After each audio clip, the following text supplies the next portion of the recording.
Bien, compañeros, aquí estamos en el video de Derechos Humanos número 2. Eh, ah, Continuamos con la exposición. Recuerden que todas estas cosas se las voy a pasar en algunas lecturas, algunos materiales. Estos videos van a estar a su disposición en algún tiempo prudente, unas semanas, máximo hasta que acabe el curso, pero más bien espero que todos los vean, pero recuerden, la base son las lecturas. Voy a seguir compartiendo la presentación. ¿Cuáles son las características de los derechos humanos? Universales, que quiere decir que son para todos, absolutamente todas las personas. Todas quieren decir todas.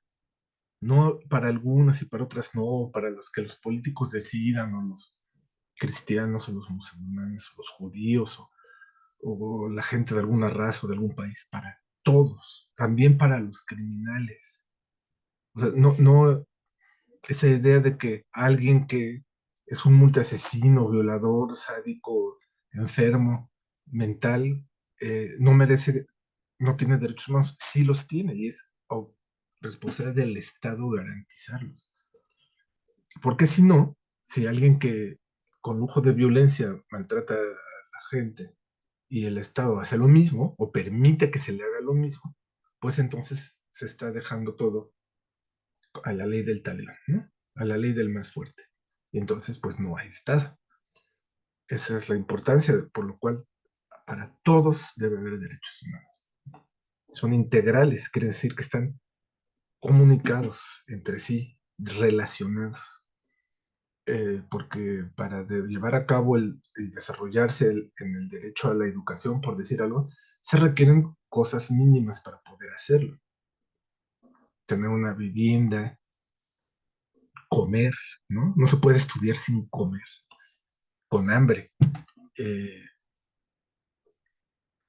en fin, tener algún otro tipo de cosas. Para cada uno de los derechos se requieren otros. Y eso es el concepto de integralidad. Son obligatorios. Al estar en el derecho positivo de los países, o sea, en las leyes, pues son obligatorios. Tanto respetarlos como para las instituciones del Estado hacerlo conducente para que la gente pueda desarrollar sus derechos. Son sancionables. Entonces, eso quiere decir que hay un castigo ante la violación por acción o por omisión. ¿Para quién si es el Estado el que viola los derechos? Para los funcionarios responsables de las instituciones que lo hacen. Son irrenunciables.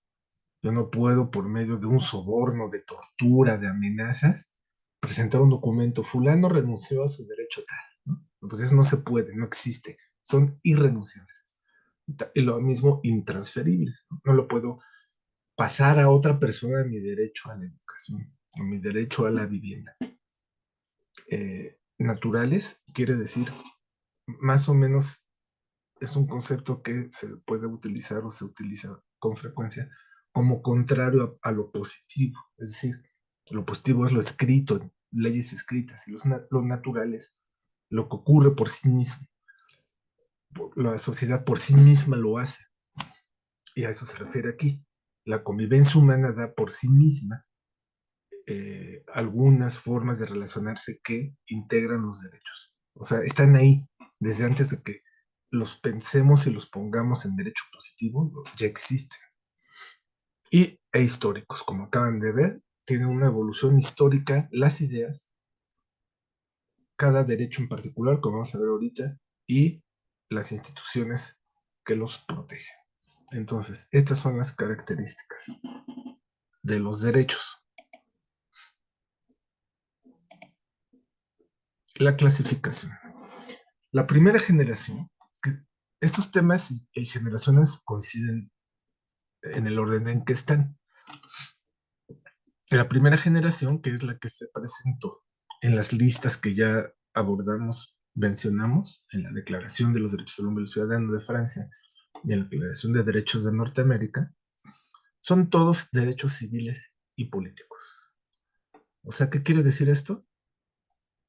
Es el derecho a la libertad a participar en política, a elegir autoridades, a ser elegido, a, eh, a la libertad de expresión, a la libertad de asociación, a la libertad de hacer sindicatos, aunque eso probablemente esté en la segunda. Estoy refiriéndome a algunos derechos ya en un concepto moderno, porque originalmente no estaban así, estaban de otra forma y bueno, se han ido adaptando, se han ido apareciendo nuevos derechos y los que ya estaban se han ido adaptando a los tiempos. Entonces, a esto se deben más o menos que son los temas principales generales de los derechos civiles y políticos. La lista es larga. Consulten una fuente donde vengan todos los derechos. Eh, los derechos de segunda generación, que son económicos, sociales y culturales, aparecen en el derecho positivo y en la esfera política a lo largo del siglo XIX, con las revoluciones que se dan en diversos países, con el tema de la explotación que el capitalismo, el desarrollo del capitalismo, trae aparejado. Entonces, muchos de ellos tienen que ver con el desarrollo del trabajo. Entonces, aquí viene el derecho a un trabajo digno, que tenga una remuneración para que la gente pueda vivir de ello dignamente, el derecho a hacer pues, asociaciones de trabajadores, eh, el derecho al disfrute de la cultura y al respeto de las culturas. Eh, otro derecho social, bueno, los básicos, los derechos en ese es la educación, la salud, derecho a la educación, derecho a la salud, eh, la vivienda, ¿no? Tener una vivienda digna y suficiente, en donde la gente no esté hacinada, que quepa. En fin, son los más relevantes.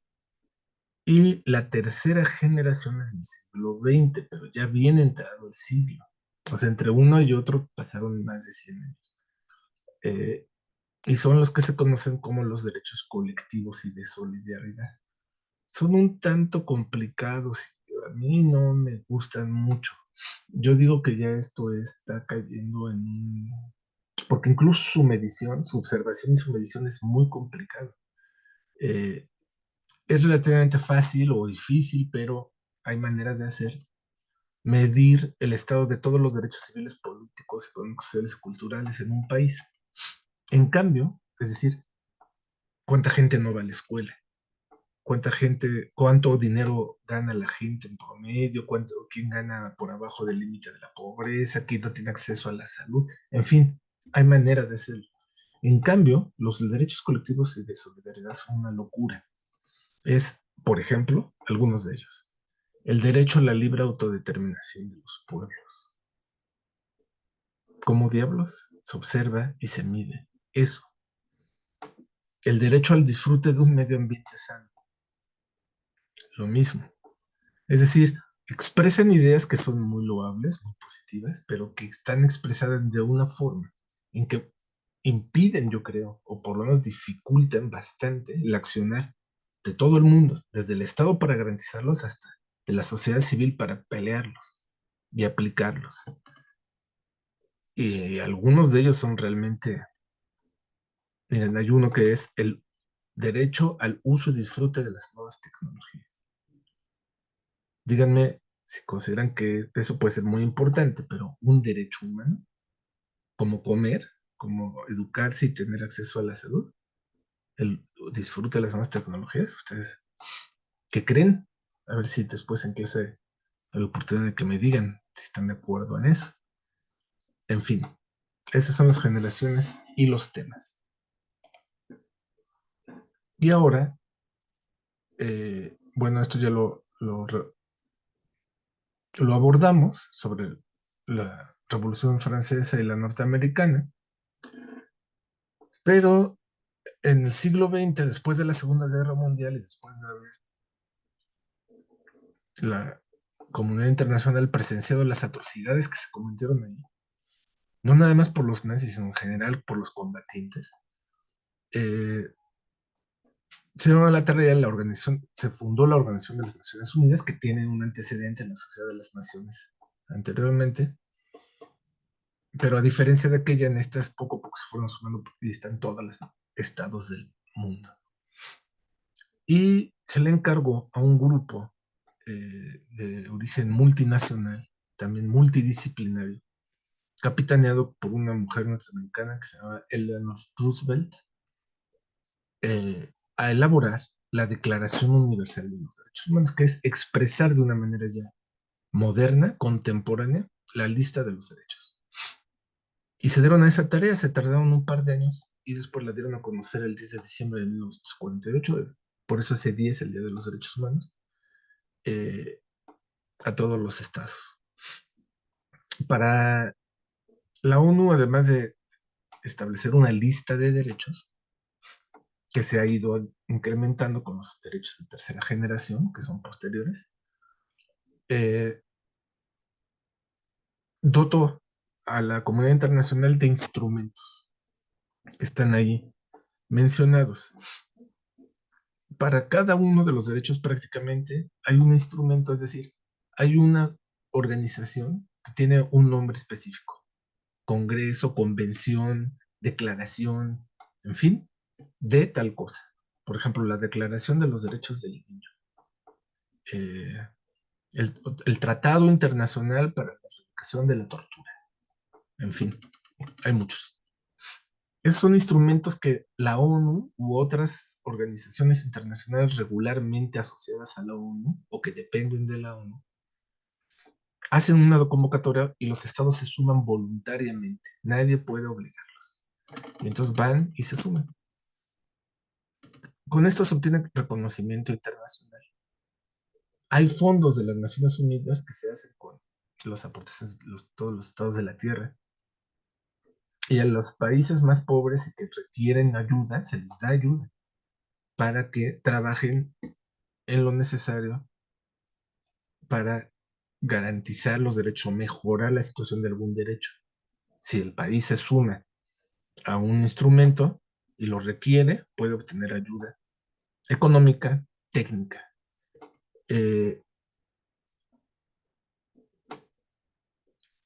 Lo que dice aquí de las comisiones es que, bueno, eso mejor se los digo en la siguiente lámina. Eh, Existen cortes y tribunales internacionales, o sea, institucionalidad y legalidad internacional en relación a los derechos humanos. En uno de los videos lo explican más, creo que bien. Entonces, véanlo, por favor. Estos, por ejemplo, en esta parte del mundo en donde estamos sujetos a la Corte Interamericana de los Derechos Humanos, eh, que queda en Estados Unidos, y el Tribunal Internacional de Derechos Humanos, que queda en San José de Costa Rica. Entonces, regularmente, cuando hay asuntos que involucran al Estado mexicano en violación de derechos y llegan los asuntos ahí se ven y casi siempre fallan en contra de los estados, porque se suelen documentar la violación de derechos. Eso luego lo abunda. Entonces, así las cosas, compañeros. Voy a cortar aquí un segundo video y vuelvo para uno tercero y finalizar.